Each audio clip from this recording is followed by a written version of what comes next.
malin. Ils ont une façon de rouler voiture là, ça soulève poussière. Il fait et puis ça soulève la poussière. Et puis ça verse sur toi. Pour te faire sentir que tu es pauvre. Et puis maintenant ils s'en vont. On n'est pas la même chose.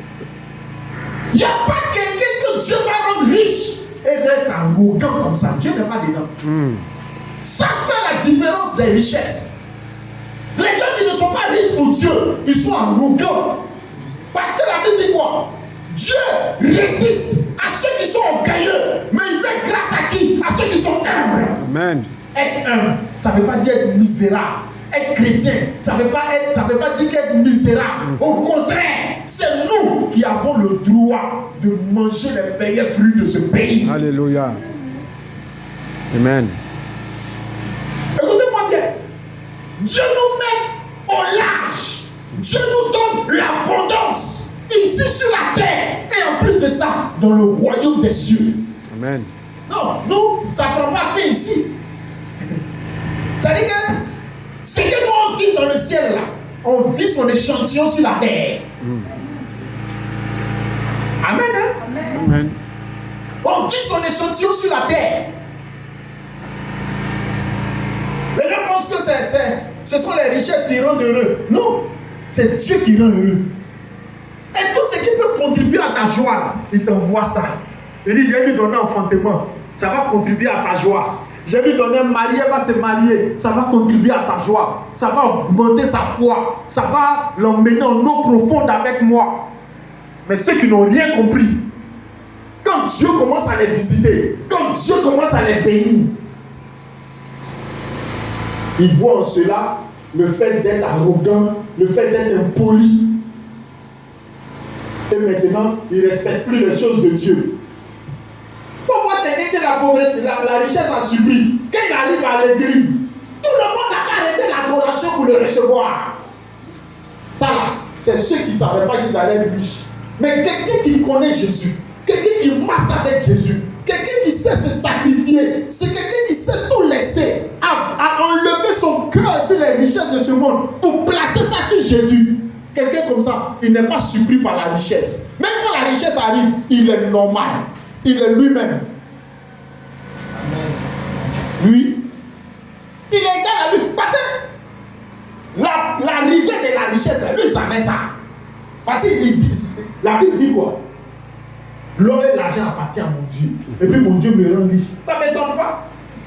Il est tranquille, il est respectueux. Il n'est pas respectueux de ceux qui ont l'argent seulement et mépriser ceux qui n'ont rien. Il est respectueux de la personne humaine. Il est respectueux, il est équilibré. Ce n'est pas l'argent qui le dirige. Ce n'est pas la gloire qui le dirige. Ce ne sont pas les grosses voitures d'une maison qui le dirigent. Tu n'es visiblement sur la terre, tu n'as pas grand chose. Mais quand tu arrives chez lui, lui-même il fait service d'ordre pour te recevoir. Viens mon frère, viens, assis-toi ici. Un homme équilibré, un homme que Dieu rend riche, un homme qui sait aller en eau profonde avec Dieu, un homme qui a débarrassé son cœur de la gloire de ce monde.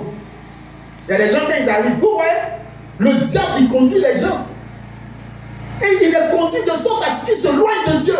Vous voyez, comme on a l'habitude de voir un peu sur les réseaux sociaux, dans les places publiques, quand quelqu'un, il vient l'argent et puis il fait comme ça.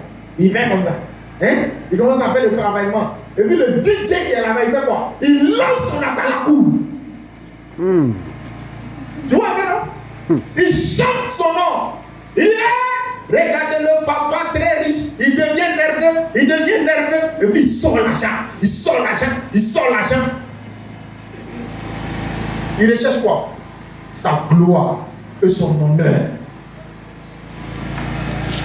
Le moi. Est-ce que le fait qu'il donne l'argent et puis on dit son nom là, est-ce que c'est Dieu qui l'élève? Est-ce que dans sa pensée, dans son être entier, est-ce que c'est le Seigneur qui est en train de l'élever?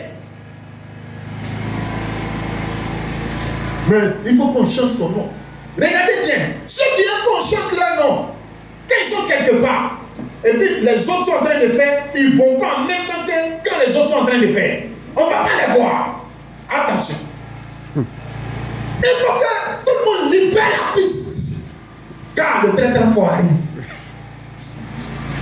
Il va faire une démonstration de puissance et de force pour prouver qu'il est là. Lui aussi, Dieu l'a béni. Mais en griffe, Dieu bénit. Quand Dieu te bénit, toi-même tu t'humilies, tu t'effaces. Et c'est celui à qui tu fais du bien là. Il est tellement content qu'il s'en va dire tel m'a fait du bien. Et il y a des gens là, quand il a fait du bien, il a assis et il attend. On remercie tout le monde, il attend. Merci. On remercie, il dit, c'est là quoi. Il est assis dans son cœur, il dit, faut pas qu'on dise mon nom là. C'est qu'il y a la montée. Maison est construite pour y aller casser. Parce qu'on n'a pas dit son nom. Regardez comment la gloire humaine nous fait perdre la tête. Est-ce que quand tu lui donnais là, c'est Dieu que tu honorais en lui donnant? Quand tu lui donnais, c'est Dieu que tu voyais, c'est Dieu que tu regardais. Si tu regardais Dieu, dans ton âme, dans ton esprit, tu vas voir toujours le regard de Dieu sur toi, en train de te féliciter, en train de... Lui, son remerciement, ça ne te dit rien. Mais quand tes yeux sont sur l'homme, tu attends tout de l'homme. Il n'a qu'à te glorifier, il n'a qu'à chanter ton nom, il n'a qu'à aller partout. Regardez, quand Jésus se promenait de ville en ville faisant du bien, vous vous souvenez qu'il a dit à des lépreux, allez chez les sacrificateurs, vous montrer. C'est un seul qui est revenu. Il y en a même quand il fait le miracle dans les villes, il ne dit rien. Hein? C'est eux. Tellement ils ont souffert de la maladie ou du problème duquel le Seigneur les a débarrassés. Ils ont tellement souffert qu'ils ne peuvent pas tenir. Eux-mêmes, ils courent, voilà annoncé. Vous avez déjà vu Jésus guérir quelqu'un et puis il dit, va. S'il dit, va leur dire ce qui s'est passé, ça veut dire qu'il faut que tu sois témoin de ce que Dieu a fait et non de lui, sa personne. Il sait s'effacer. Il faut aller en eau profonde avec Dieu. Amen. Il ne t'a pas fait pour que tu sois misérable. Tu n'es pas chrétien. Il y a des gens là. Vous savez pourquoi, dans les temps passés, les gens disent que c'est ceux qui vont à l'église qui sont pauvres. Dès que tu deviens chrétien et dès que tu deviens riche, on te dit sors de l'église. Ce n'est pas pour les pauvres. Ce n'est pas pour les riches. L'église n'est pas pour les riches. C'est pour ceux qui sont pauvres. Tous ceux qui ont leurs problèmes, c'est eux qui s'approchent de Dieu. Oh, c'est faux. Les amis, on ne s'approche pas de Dieu parce qu'on est pauvre. On ne s'approche pas non plus de Dieu parce qu'on est riche. On s'approche de Dieu pour la vie éternelle. Pour que tu sois sauvé en Jésus-Christ. C'est pour ça qu'on s'approche de Dieu. Alléluia. Amen. Dieu a prévu nous rendre riches. Frère, tu ne vas pas quitter la terre des hommes sans connaître la richesse que Dieu a prévue pour toi. Amen, amen. La richesse est à toi. La gloire est à toi. On parlera de toi. Alléluia. Oui. On parlera de toi. Mais laisse Dieu faire ta publicité.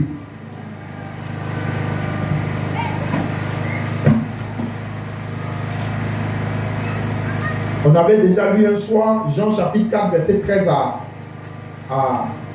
14, où Jésus parlait à la Samaritaine pour dire, si tu savais qui te parlait, tu allais toi-même lui demander l'eau. Car l'eau que tu bois là, si tu bois ça, tu auras encore soif. Mais l'eau que moi Jésus je donne, quand tu bois, tu n'auras plus soif. Cette eau là, elle jaillit en toi jusque dans la vie éternelle. Amen. Le bien-être là, il commence avec Dieu sur la terre. Il nous met au large. Quand il te met au large, il dit, fais attention. Il ne faut pas que la gloire et la richesse que je te donne éloigne de moi. Amen. Te fait perdre la tête. Donc il te bénit progressivement. Mais il y en a, ils ne sont jamais arrivés au moment de Dieu. Ils sont en pro. et il reste dans pro. Parce que quand Dieu il nous bénit comment? Progressivement. Quand il commence à être problème, et toi tu me connais. C'est pro seulement. Sa tête est déjà partie. Amen, hein? Amen. Regardez, quand Dieu va bénir, par exemple, mon fils Ruben, et puis il va commencer à signer dans les grandes maisons de production, et il dit, alors, ouais, c'est qui même? C'est qui? Je te rappelle. Il est dans pro. Alléluia. Amen. Mais c'est que mon fils ne fera jamais ça. Amen. C'est ça le danger que nous courons chaque jour. C'est à cause de ça, Dieu n'arrive pas, il n'arrive pas à aller avec nous dans le mal. Il est dans pro, il y en a qui arrivent dans progrès, si, et puis ils arrêtent. Pour arriver dans le mal, aïe. Et ça tellement s'est gâté. Parce que quand tu arrives dans progressivement, qui va te parler? Même le président de la République, tu le regardes et puis il est petit. Quitte là. Le président qui vient un cortège. Toi tu lui dis petit. Il faut quitter là. Et quand il quitte là, c'est tout son cortège. Pourquoi? Parce que Dieu t'a béni. Non, Dieu ne bénit pas quelqu'un pour être impoli. Dieu le bénit pour qu'il soit respectueux, pour qu'il soit ambassadeur du Seigneur Jésus sur la terre. Parce que depuis l'église et l'église, tous les clichés qu'on a de l'église, c'est pauvreté. De sorte que quand un chrétien commence à être riche, on dit hey, il est en train de s'égarer. C'est pas parce qu'il est riche qu'il est égaré. C'est parce que son cœur est mauvais. Son cœur n'est pas attaché à Dieu. Alléluia. Amen. Dieu veut qu'on fasse très attention et qu'on s'attache à nous. Il n'y a pas que les chrétiens, les amis, dans cette affaire. Même nous, les pasteurs, on est dedans.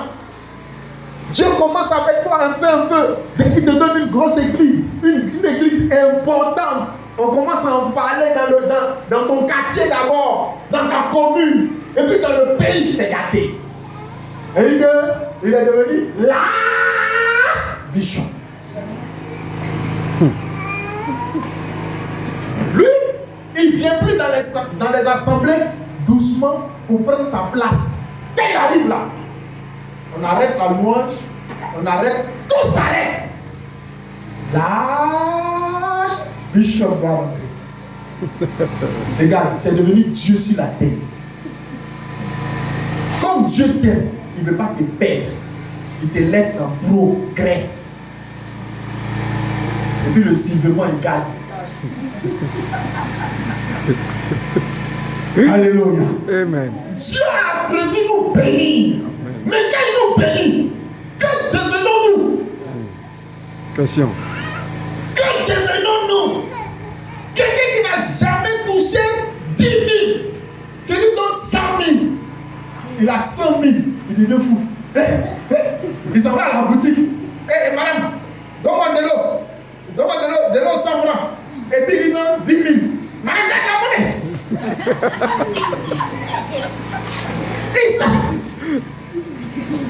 savait pas qu'il allait avoir. C'est une 100 000 qui est rentrée dans sa poche là. Il pense que 100 000 est éternel.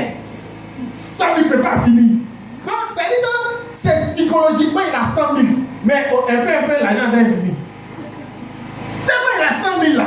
Il ne sait plus comment faire. Quand il monte dans le taxi, il dit chauffeur, je t'en vais en d'autres. Il dit il faut donner 5 000. Il dit c'est plus là, il monte. Il monte. Dès qu'il arrive à destination, il dit tiens 10 000. Comment faire de ménages en monnaie? Ça après ça on les appelle sans monnaie. Il perd la tête. Tu comprends? Il perd la tête. Mais dans 100 000 là, il a déjà bouffé combien? 20 000. Il pense encore qu'il a 100 000. Et il se sent riche. Il va à la boutique. Ce qui est utile, ce qui est inutile, il commande tout. Donc, dans la boutique, il est parti pour acheter juste une bouteille d'huile. Il va revenir un sac de riz. Il va vider boutique du monsieur. Quand il retourne de là,